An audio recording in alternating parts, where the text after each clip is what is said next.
Hey, you know who it is. It's Zeus Cruz of Olympian Multimedia, and we are presenting you with another episode of A Word with the World. And as you can see, we're in our virtual studio today, and we got a special guest, another author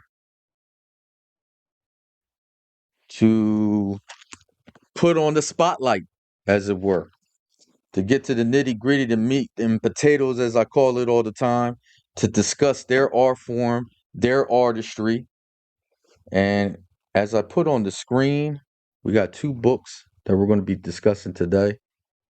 This first one is called The Vampires Gideon's Suicide Hotline and Halfway House for Orphan Girls. Take a gander Really at short title. that. Great cover. And then our second book, second novel, my therapist says this grief journal is a good idea, and take a gander at that. I'm definitely a Nothing bad fan of this happens to the author that we dogs, I have on the promise. episode today. I'm definitely a fan of this author. Great books, great insight. It's definitely a great read for you guys, as you viewers out there are going to see as we go about this interview. So please welcome to the show, Mr. Andrew Katz. Andrew, how we doing today? Hey, Zeus, thanks so much for having me. I'm doing well. Um, I'm excited for this. We met at a small event at Bridgeton Public Hmm. Library, and that was super cool. So, thank you for reaching out. Thank you for having Definitely. me. Yeah. Yeah, definitely. Definitely it's an honor and a privilege to have you on the show. We spoke before we started filming right now, just to let you know that you have a fan over here. Uh Two amazing books, definitely interesting, especially with a genre that's very familiar with the first book that we talked about, Gideon. It's a genre that you picked that's very familiar with a lot of people, but you just did this great, unique spin on it. And it was so in depth with a lot of emotions and a lot of different things that allow people to create these new perspectives on how they look at different things in life. So, um, I'm just great that we have this opportunity to sit down. It's always great to talk with like-minded people. You being an author, I'm being an author. We get to talk about your books, literature, writing. I mean, we can't get any better than that, right? So let's get to it, Andrew. And I would like you to speak to the viewers about your journey as an author. What is it about writing that allows you to express yourself in a thought-provoking and creative manner? Yeah. For me, writing is really about clearing out the clutter. I started writing when I was like 19 and had some like early success that was cool. And then as I kind of kept with the habit, I realized it was just a good thing for me personally, emotionally and mentally. And then once I really found my voice in the convention of writing, that's when I started really getting into it and thinking like, oh, I can probably actually write some books. So for Mm. me, it's just a necessary part of my life, and it just so happened to kind of work out. Awesome. And I could definitely resonate with that. I love the point that you just made about finding your voice. And I think that's a big component, especially when it comes to like writing, is just to find your voice, find your identity for exactly like what type of writer that you want to be and what direction you want to go with your writing. But I also love the point that you said that it's like a part of your life. Like for you viewers out there and all the people who know me personally, they know I found my love for writing at a very young age, very, very young age. So, and it obviously transitioned into my adult life as well. And everybody who knows me knows I keep a notebook and pen with me at all times. I do doodle a little bit on my phone, a little bit, But there's nothing like getting a fresh notebook and a pen. You're looking down. I'm already visualizing the words within the notebook already. I already have it in my head, like exactly what I want to say. Even if it ends up being gibberish, at some point in time, I might be able to use it. But definitely writing is a part of me. I don't know what I would be as a person. I probably would drive myself crazy if I didn't have that ability, you know what I mean, to Yeah. to go ahead and write. Not that I have a problem expressing myself to people and interacting with people, but it's just something different when it comes to writing because I know the notebook is never going to talk back to me. It's not going to get angry or sad or depressed on what I'm writing. It's like no talk back. There's no debating, nothing. It's just going to take whatever punishment that I give it. So, Well, it gives you a safe space to express yourself. yeah, definitely. Yeah. Definitely. And sometimes too, and you probably might coincide or maybe feel this way too, Andrew. Sometimes it's like it's not really an issue about expressing yourself to other people, but it's like what type of thinker you are, how you feel about certain things, and you could kind of just see it with their mannerisms, with their expressions, that it's like going over their head. You know what I mean? And it's Yes. nothing against them. It's just I know, like for me, for myself, sometimes I'm a little complexed with the way I explain things, a little too analytical, maybe a little bit too dark at times. It's also like that, old philosophical, we can never understand another person's experience fully of like, what if when I see blue, you see pink, but we both call it blue or we both call it pink, right? Like, I Yeah, don't think it's necessarily maybe going over someone's head or being too complex. It's speaking to a common experience or a common line of thinking that yeah, maybe just we don't have a common vocabulary for, right? Because words are just an expression of ideas. So if you use different words to express the same idea that another person might be thinking, then there's going to be that disconnect. And I think that's why having like a notebook is so nice, is because only you can fully understand how you think. So having that and able to see it, I think is a really good way to understand yourself and kind of, like when I was saying, like, clear out the clutter, like, you have to be able to understand your own thinking to really be able to express those ideas clearly and concisely to another person.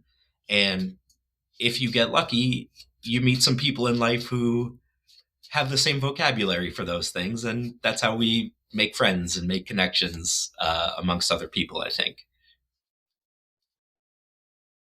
it's a really good point. It definitely opens up dialogue, especially when you end up interacting with people who are like similar in nature to you, has the same line of thinking, look at things in a similar way.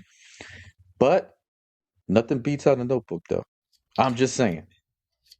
I I love you journal guys, every I do, morning. but ain't nothing like writing in a notebook, though. So, Andrew, I would like you to explain to the viewers your writing process. How do you develop your concept and then inject these great world building elements into your stories? Yeah, so the most important thing for me is just writing every day. I don't, I'm not the kind of writer who thinks too hard about what I'm writing as I'm writing. That's why editing exists. I just try to trust that I have a strong enough control of language and conceptualization that what I'm saying will make sense. And I'm not the kind of writer who really concerns myself with plot. I find that to be substantially less interesting to me, uh, substantially less interesting than figuring out what it is I'm thinking and want to say. So as long as I'm writing every day, I feel as though I'll eventually find something worth saying and be able to kind of port that into a story. For instance, right now I've got what I think are five phenomenal book ideas. But in my writing, I just haven't found which one will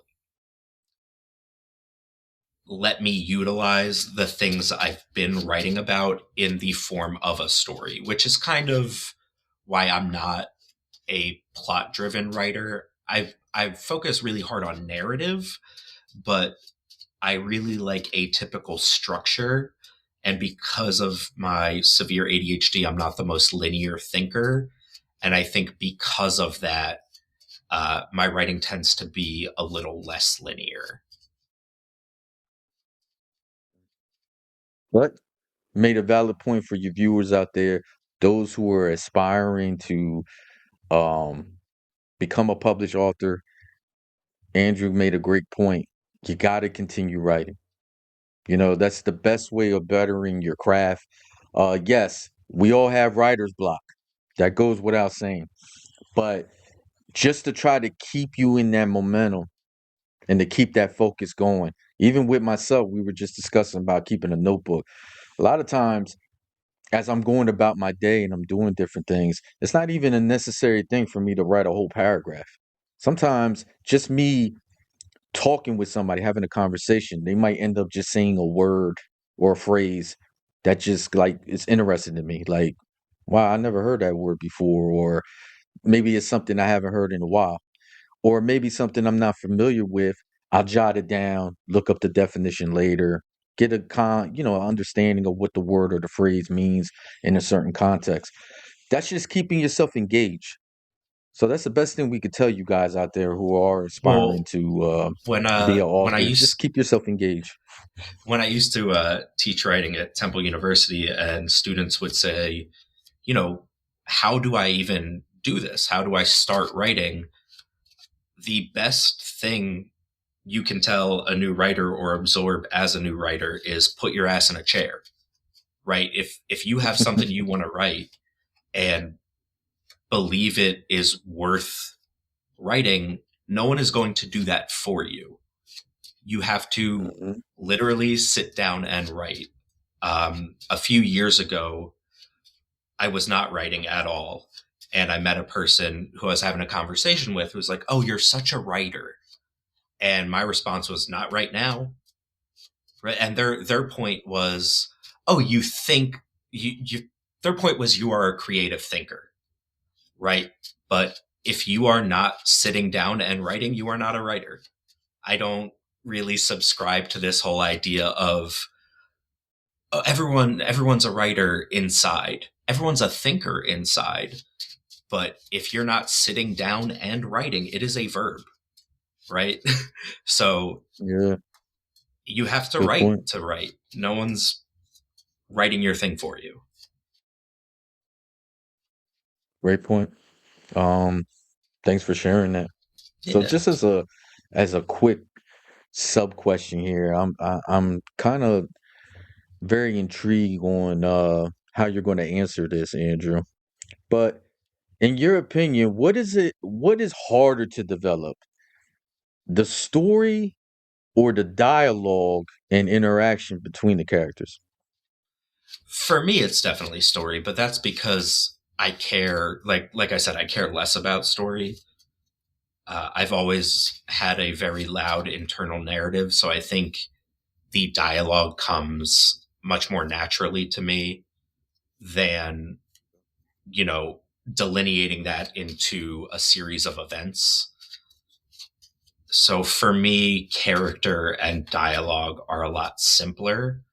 And that's also, a huge part of the editing process. And if I'm analyzing dialogue or think that my characters are a little clunky, I will read things out loud to myself or to my dog so I don't feel quite as crazy. And if something gets jumbled up in my mouth, then I know the Hmm. dialogue needs refinement. So there are lots of little tricks for that. Story is more of an understanding of narrative. And I spent so much time studying narrative that I think that's why I think I'm almost perpetually burnt out on plot. where when I start doing it, I just immediately lose interest because I'm kind of, I get into that mode of, oh, this is the thing that has to happen for this to be a clean narrative. And then I want to junk that and do something else. Yeah, I can hear that. And I know now I'm going to create a contrast here because I'm on the other end of the spectrum, and I feel like dialogue is a we talked about it briefly before this segment. It's a monster by itself. I'm working on my first novel right now, and dialogue is definitely kicking my tail right now. Um, for it to make sense, I definitely had the vision in mind of exactly how I want the story to go, but I definitely want the conversation to resonate with people and make it and have that sense of like it's organic. But man, it's a tough pickle, man. Like certain times I'm just looking and the dialogue just doesn't really match the character's attitude. Now I'm starting to deviate from the story a little bit. It's like, man, this is a tough thing right here, man. So kudos to all you guys out there, including yourself, Andrew, that done a hell of a job when it comes to For the with the compliment dialogue. on how I do dialogue and character, it's something I don't think about while I'm doing it. So I think maybe the obstacle you might be having is really trying too hard. You know what I mean? Like Oh yeah, I trying to totally agree with force it. that. Yeah. Yeah, but I'll get there at some point. You know what I mean? It's a Well, work in just trust in progress. It's my yourself first to. novel, so don't Yeah. guys don't hold it against me. Okay, it's my first novel. I'm trying over here, man. Cut me some slack. But let's get to what I call the meat and potatoes, Andrew, and let's get into talking about your books. I'm gonna go ahead and showcase the first book we're going to be talking about. Show it on the screen again. Great cover. Again, it's the Vampire Gideon's Suicide Hotline and Halfway House for Orphan Girls. So, Andrew, I found this book very intriguing, for it provides a unique take on the monster entity genre that most of us are familiar with, which are vampires, right? But the interesting thing is with the main character Gideon is that you injected human characteristics that the reader can relate to. I'm curious, what made you want to use a vampire as your central character? Um, so I didn't. I don't know anything about vampires. I don't interact with television or film as much as a lot of other people I know. So I only really knew anything about vampires through osmosis. What I wanted to write about was expert advice in mental health and with mental health struggles. And I've struggled with suicidal ideation my entire life. So I was thinking, who could give expert advice about suicide? And the answer that came to me is a dead person. So I really wanted to do a ghost, but it was too hard to give them physical agency and get them moving out in the world. And then I got thinking about the idea of vampirism and what an emotional vampire would look like running a suicide hotline. And so I think when people say to me, like, oh, I've never read a vampire story like this before, it's because it's not really a vampire story. It's about, a very sad, old, isolated man trying to Mhm. find connection in the world. And then the vampire stuff lets me make a bunch of dick jokes, and that's funny to me. Uh, so that's really where I was coming from. Is the the main character being a vampire is incredibly secondary to my goal for the story of highlighting difficult to have conversations about mental illness. And it's definitely unfortunately, it's a topic that people deviate a lot from. And I think they water it down and do not take it very seriously. But it is a real issue that thousands upon thousands of people are dealing with. So the fact that you were able to take such a essentially a sensitive topic to a lot of people and inject it in such a creative way within your story and then making it even further. I love the point that you made about the vampire part is secondary to what you were really trying to accomplish. Um, because I'm starting off the question by saying about using the vampire and dealing with that genre, but your story was so much more than just that. Thank you. Just the way Gideon interacted with the environment around him. And I'm going to break it down to the readers in just a second. Just a little tidbit about what the story is about. But the fact that I resonated so much with that character because it reminded me so much of myself. And sometimes it's neat or it's really an interesting thing, especially when you're reading in a medium of books where you come across a character and it's like it's amazing how the author, I know you didn't write this book for me, but it's like it's crazy how much I resonate with this character, the way he looks, the way he interacts, the way he sees things, and it kind of brings some warmness to your heart to know that someone else out there understands what you're going through as well, you know? So that's the great thing that I get from it. Hopefully for you readers out there, you get that as well. So just to give you a quick highlight, viewers out there about the book, I'm not going to give you too much because I need you to go get the book. So we're going to talk about that more later. But the character Gideon is looking to build his community by helping through a unofficial suicide hotline to which eventually he becomes a foster father to a 16-year-old teenager named Margot, also known as Margie, who was getting away from an abusive situation. So, Andrew, creating this story entailed, as we were just mentioning, tackling issues that for some can be a bit sensitive. What was the motivation behind speaking on these issues in your story? Was it with the sole purpose of putting something out there based off your experiences and hopefully somebody can relate to and better themselves? It was more about kind of a write what you know situation. I've struggled Okay. with mental illness my entire life and depression, anxiety, severe ADHD. And it's hard to describe to people invisible illness, right? If you have the flu and you're out puking and your nose won't stop running, no one's looking at you saying, "Oh, you're fine," because you have obvious symptoms of a thing. One of the really hard parts with mental health and mental illness is that you can't show it to people. It's an internal thing. And I think one Hmm. of my goals for uh, Vampire was kind of to express the symptoms, and especially for severe ADHD, where a lot of times executive function can just kind of betray you, and it's like, oh, I have a 3-minute task that if I accomplished it, it would relieve 80% of my anxiety and I could get on with my day, but something isn't allowing that to happen.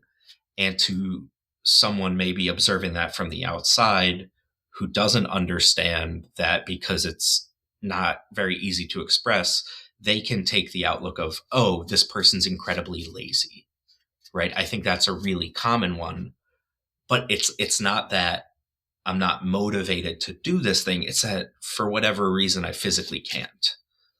So a lot of what I was going for in Vampire was just expressing through very harsh dialogues of how these things can manifest themselves and what that internal narrative can sound like when they do get really tough.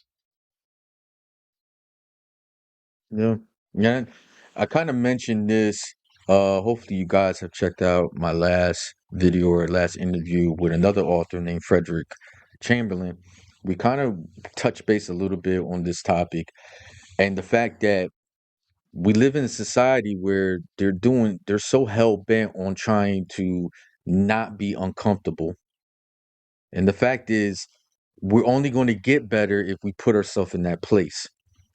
Because I feel like if people are allowing themselves to kind of like expand their horizons, allow themselves to be uncomfortable, maybe you'll get a better understanding of what somebody is going through instead of just simply being judgmental.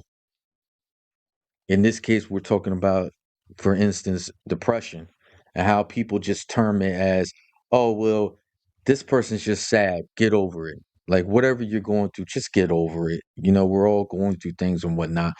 But who are you to judge? You're not God. You can't read my mind or my thoughts or my feelings. So the fact is, you rather stay in this bubble because you feel safe and you don't want to deal with these certain issues because it's like it's almost as if people rather live in a fantasy world even though they're in the real world. You know, they go about I their lives of just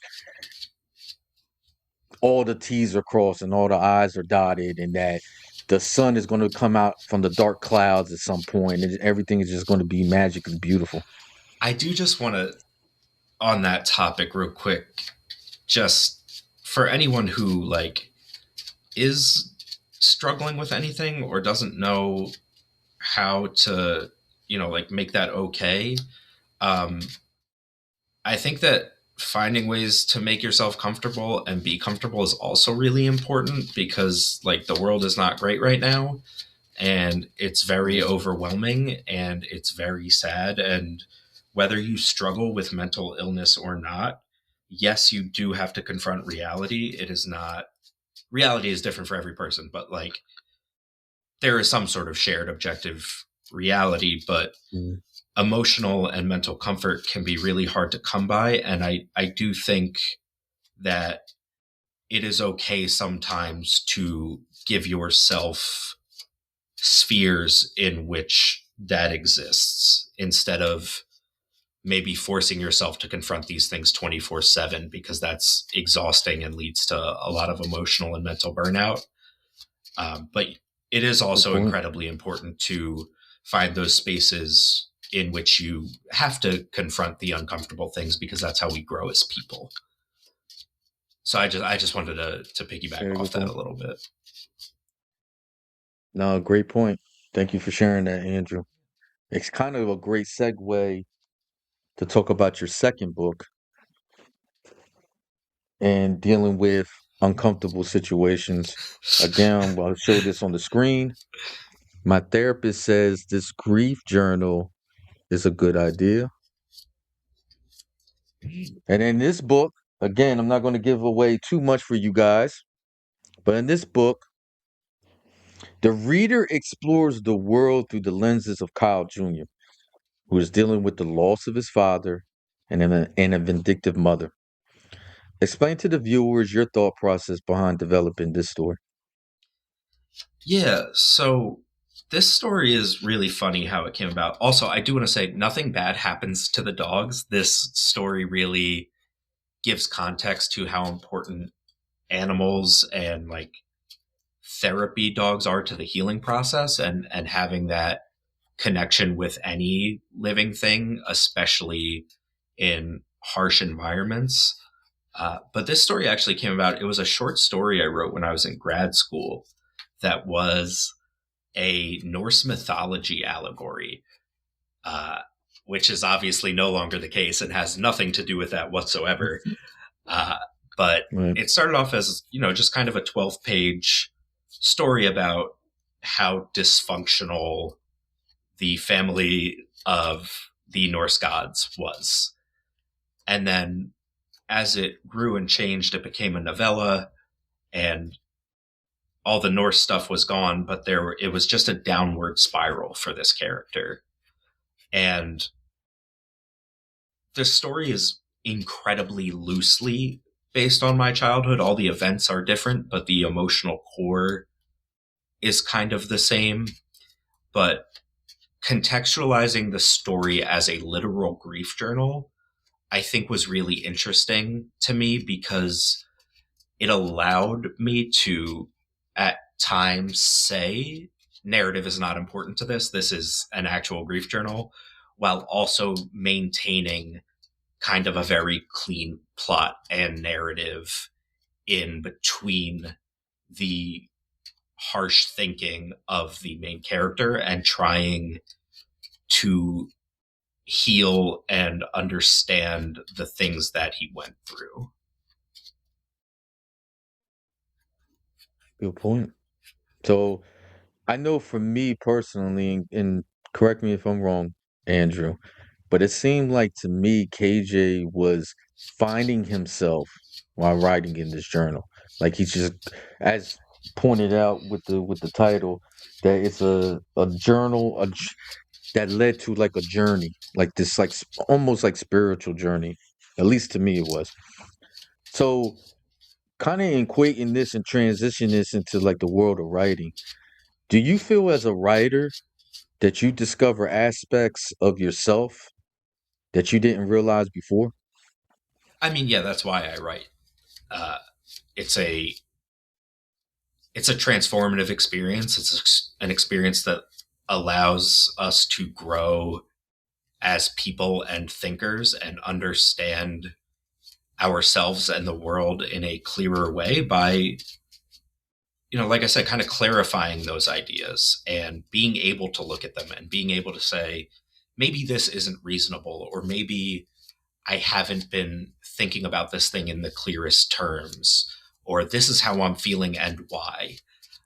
I journal every morning, and it's really just to have that very clean, safe space in which to express myself and also see how and what I'm thinking about that day and learn from it, kind of prep. I think writing is a very healthy thing to do.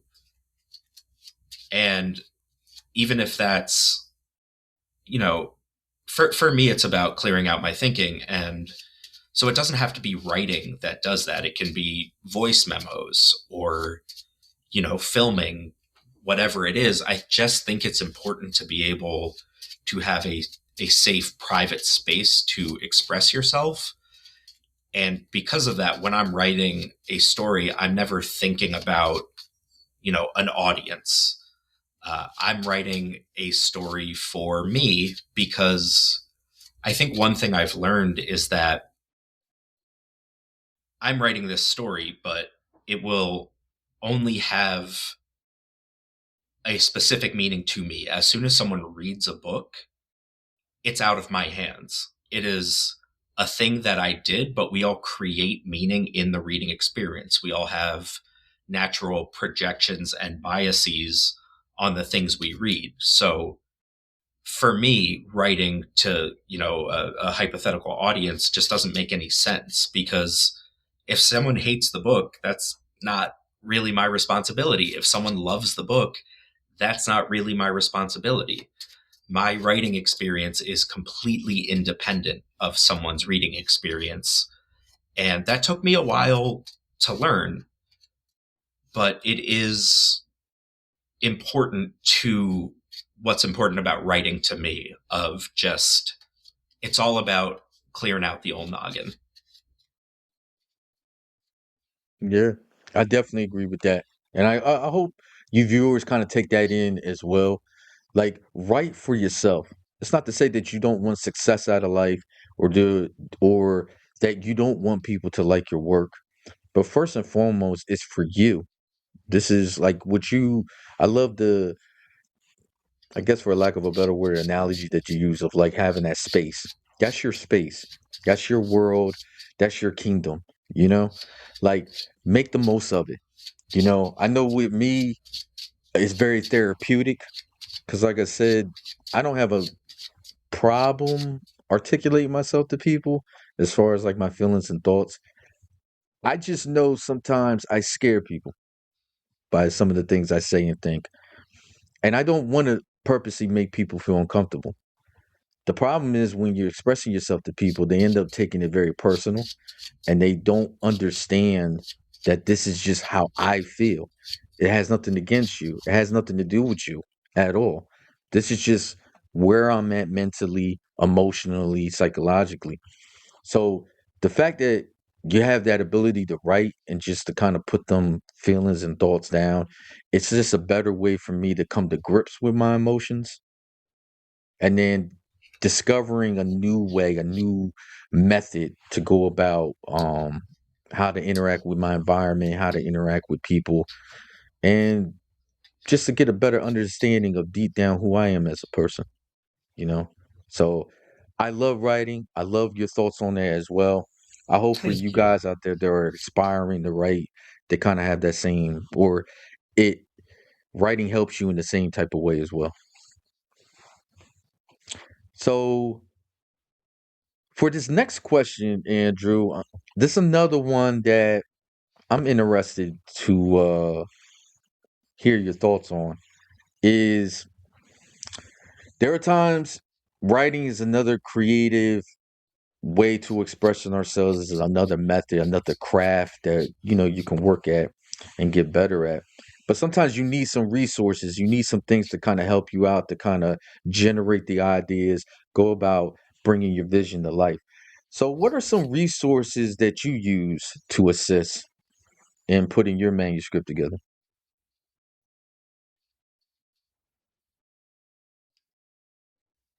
if any? Yeah, sorry, I don't.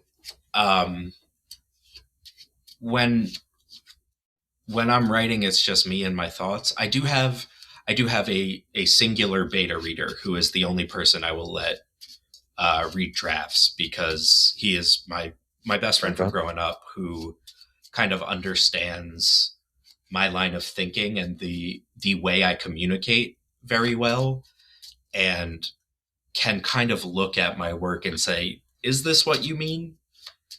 And I Hmm. have an incredibly honest relationship with him, so I never take the criticism personally or think that there's any animosity. And it's nice to have someone read your work who can be like, this is stupid and it feels fine. Yeah.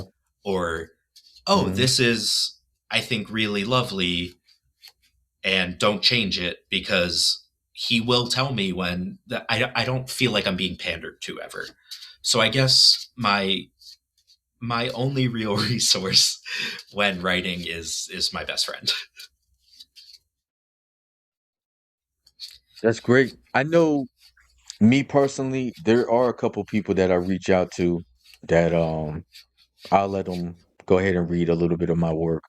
I'll write a few pages and just kind of just get the feel from them as far as like if I'm going in the right direction, if my thoughts that I'm penning are cohesive and it makes somewhat some sense. I know it makes sense to me, but at least for the reader, maybe it'll make some sense. Um, the only It's great that you have a best friend to go to. I'm kind of the other end of the spectrum where like a lot of times people like close to me that's within my circle, um it's almost like a bobblehead type of feeling here where it's like they'll read it and I could just feel by their mannerisms and how they're explaining certain things that they don't necessarily like what I wrote, but it's like they'll just still go ahead and say, "Man, it's great, Zeus. This is awesome. Keep it going. You're on the right track. Love what you got here." Da da da da da. And it's like sometimes it's like you're not really getting truly the feedback that you're looking for. It's almost like, "Hey, we're we're friends, we're family. I don't necessarily want to, Well, that's what I'm talking hurt about, your right? feelings, even though you're looking for that honesty." You need someone who you trust to be honest with you. And the other thing too is like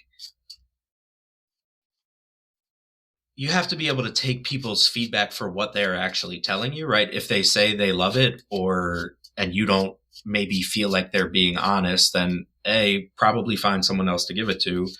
B, maybe try to examine how much of that is like you don't think it's good, right? And maybe there's a little projection going on there. Because I used to have that all the time where I would give something to someone, and this is before I had kind of gained personal confidence in my writing, but I would give it to someone and they'd be like, oh, this is good. Like, this is definitely on the right track. Because on the right track doesn't mean perfect. It means that they like what's happening there. Um, so I think it's important too to find ways of building yourself up and saying, I know I'm good at this. And if if your writing is only about, and I'm not saying this about you, this is the general you. If No, I someone's understand. if someone's writing is only about external validation, then I think it might be time to reassess what they're writing or the reason why. Because for me, if I think something's good, I know it's good. That's my whole thing. And if I can read it and say this is good writing, I'm not worried about if anyone likes it or not. And that's what I was talking about with the you have to write for you. And this is not to insult readers or, you know, downgrade anyone, but I don't give a shit what people think about my writing. If I know it's good, someone's gonna like it. And if no one in the universe likes it, that's a them problem. I wrote the thing that I knew was good and I knew said the things that I wanted to say. And because of that, I've done my job. And, you know, anyone who doesn't like it can get fucked. It's not my responsibility to make sure Um, someone else likes my work. It's my responsibility to make sure that I like my work. And maybe that is a little too much ego, but it is something in which I truly believe. Because, you know, thank you for your kind words about the books and saying that you could connect with them. That's awesome to hear. And that feels really good. And I'm glad. But that wasn't my goal. You know what I mean? Um, my goal was to write a thing that I thought and knew was good and just trust that it will find readers who it helps or mhm. contextualizes things for. But that's in no way, shape, or form my goal per se. Great point. I mean, I love your attitude, Andrew. I kind of I got the same type of mentality. You know, at the end of the day, there's no gray area. It's either you're gonna like it or you don't. At the end of deep down, of course, you want people to like your work, but it's more important that I put out something that I'm proud of, more so than anything else. It's great to get validation from other people, but the fact that you're a published author, you know, you had enough gall and gumption within yourself to be like, look, man, I have this great idea. I know it's going to turn out to be a great story. And then you actually did it. You know, I've done came across a lot of people who come to me and be like, they'll find out that I wrote books and they're like, Zeus, I had this great idea. I've been playing around with it for about, I don't know, a few years now, and yada yada yada. And I'm just looking like, well, it doesn't sound like a bad idea. How come you haven't done anything with it? Nah, I don't think nobody's gonna read it. So seriously, you're gonna hold yourself back from a great idea that I think is a great idea, and I think you need to explore that just for the sake of because you feel deep down nobody's gonna read it. It's a tough break, man, for Yeah. people I that just actually think that way. yeah, and I just want to say too, when you say like deep down, of course you want people to like your work. I think that's actually a line of thinking I really had to overcome.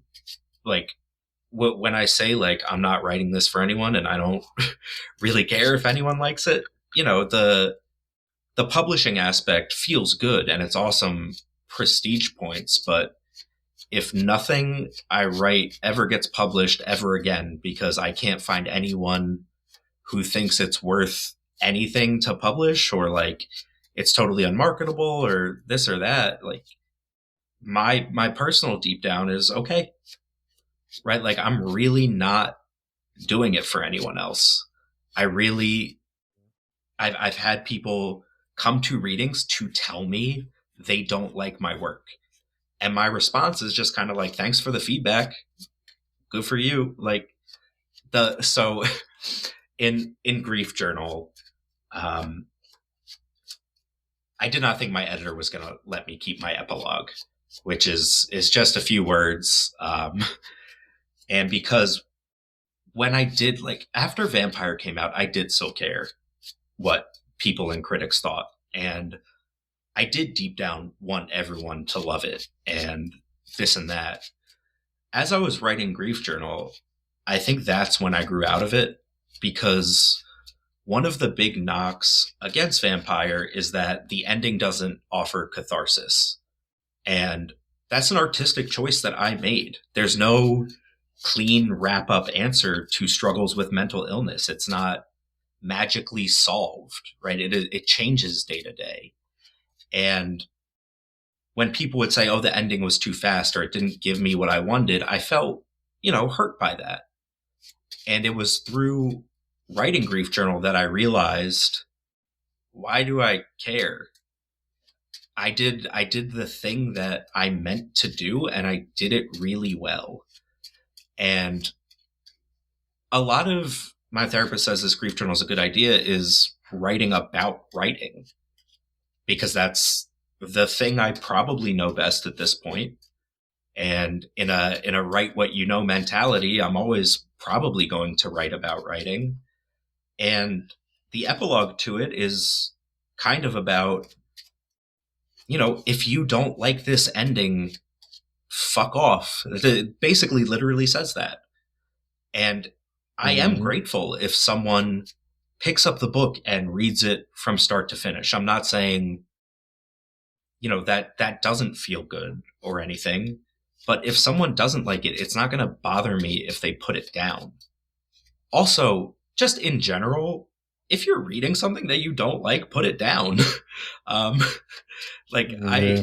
I have no problem DNFing books that aren't working for me, and it doesn't mean they're bad books. It doesn't mean that they're not valuable. It just means maybe it's not for me. And so, Yeah. with that in mind, I don't care.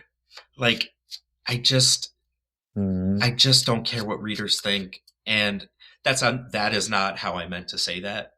I love having Mm-hmm. conversations with readers about what they took from the book. That is incredibly interesting to me. The enjoyment of it.